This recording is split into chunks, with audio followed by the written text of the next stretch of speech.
আমি যদি বলি আপনার একদিনের ইনকাম দিয়ে ইতালিতে আপনি এক সপ্তাহের খাবার কিনতে পারবেন, তখন আমার কথাকে আপনারা কি বলবেন? হয়তো আমি বোকামি বলছি বা উল্টাপাল্টা বলছি। তো এটা সত্যি, ইতালিতে টাকা ওড়ে, তবে ধরার জন্য অনেক কিছুর দরকার আছে। একটা সময় ঢাকাতে গিয়েছিলাম, শুনতাম ঢাকাতেও নাকি টাকা ওড়ে, কিন্তু তখন এক সপ্তাহের বেশি সেখানে স্থায়ী হইতে পারিনি, কারণ আমার টাকা কখনোই ওড়েনি বা টাকায় আমি রাস্তাও কুড়াইতে পারি নাই। তো সত্যি বলতে ইতালিতে অনেকেই ভাবেন যে অনেকে যেহেতু যাওয়ার পরে কাজ পায় না বা তাদের ফ্যামিলি অনেক অর্থ সংকটে ভোগে, কারণ আপনারা জানেন যে ইতালিতে আসার পর অনেকেই কিন্তু অনেক পরিবার হারিয়েছে, অর্থাৎ আত্মহত্যার পথ পর্যন্ত বেছে নিয়েছে শুধুমাত্র ইনকামের জন্য, অর্থাৎ তারা ইনকাম করতে পারেনি। তো আমি যেটা আপনাদেরকে বললাম যে আপনি যদি একদিনের ইনকাম দিয়ে এক সপ্তাহ ম্যাক্সিমাম খাবার চালাইতে পারেন, তো সেই ক্ষেত্রে অবশ্যই ইতালি আপনার জন্য বেস্ট একটা প্লেস। তো উদাহরণস্বরূপ বলা যাক আপনার স্যালারি কত, 40 ইউরো, 50 ইউরো বা 30 ইউরো ধরে নিলাম। তো এই 30 ইউরো দিয়ে আপনি যদি এক সপ্তাহের বাজার সর্বনিম্ন ম্যাক্সিমাম, আমি তো এমনকি বলবো হয়তো বা নষ্ট হয়ে যেতে পারে যদি আপনি একা খেয়ে থাকেন। তো এটা সত্যি যে ইতালিতে আপনি যদি 40 ইউরো বা 50 ইউরো ম্যাক্সিমাম একটা দিনের ইনকাম যদি হয়ে থাকে আপনার, তো সেই ক্ষেত্রে অবশ্যই আপনি নিঃসন্দেহে এক সপ্তাহ না, আমি তো বলবো 10 দিনও খেয়ে শেষ করতে পারবেন না।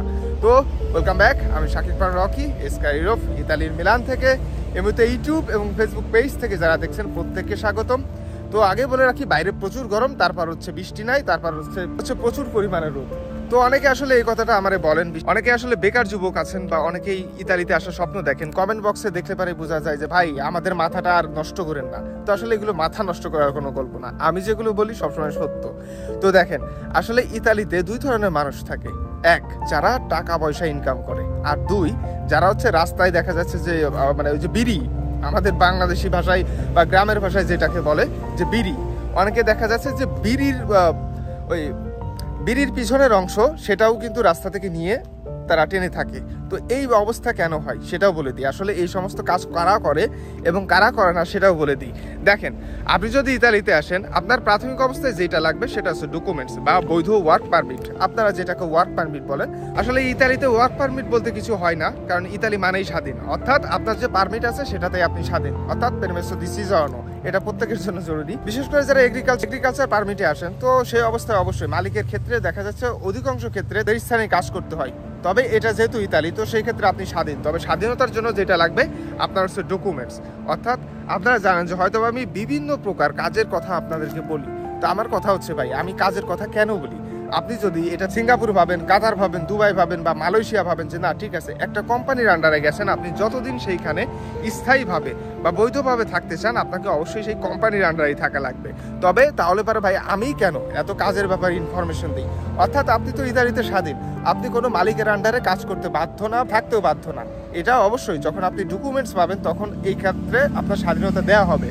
ইতালিতে বিভিন্ন জাতের মানুষ এসে থাকে, অনেকে অভিবাসন প্রত্যাশী হিসাবে সাগর দিয়ে বা বাই রোড দিয়ে বা অনেকে ভিসা নিয়ে। তো তাদের ভিতরে পার্থক্য কি বা তারা কেন কাজ পায় না? আপনারা জানেন যে এগ্রিকালচার বিষয়ে আসার পর এর আগে একজন বাংলাদেশি ভাই আত্মহত্যা করেছিল, এর কারণ কি?